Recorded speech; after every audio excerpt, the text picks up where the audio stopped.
Je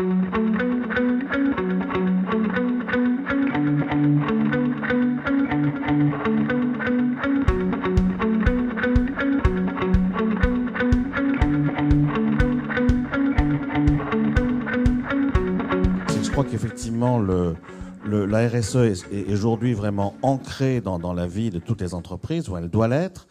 Elle est très importante pour l'ensemble des collaborateurs de toute société, mais elle est importante pour les clients, pour les consommateurs, parce que nous, nos consommateurs ne sont pas nos clients, on a la chance d'avoir les deux. Mais c'est vrai aussi pour nos actionnaires, qui sont extrêmement attachés à cela.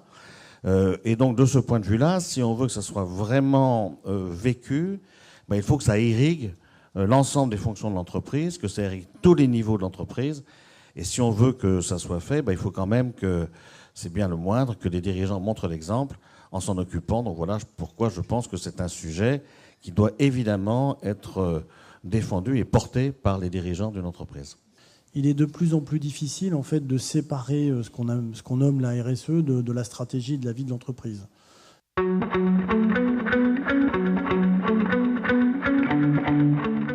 Pour trouver des solutions durables, pour innover, puisque beaucoup de mes collègues ont bien souligné le lien qu'il y avait entre RSE et innovation.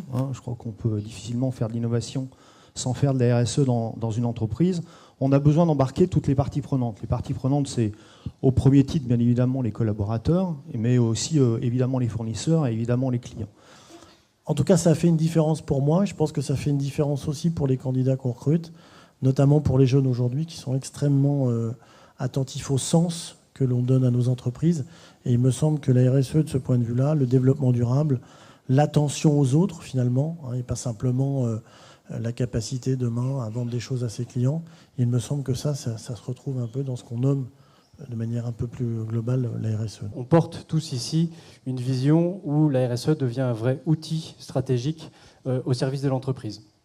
Le rôle d'un dirigeant, c'est de préparer le long terme, c'est d'emmener son entreprise dans une mission, dans une offre de service. Et la RSE, aujourd'hui, c'est vraiment un outil qui permet de préparer l'entreprise à cette transformation.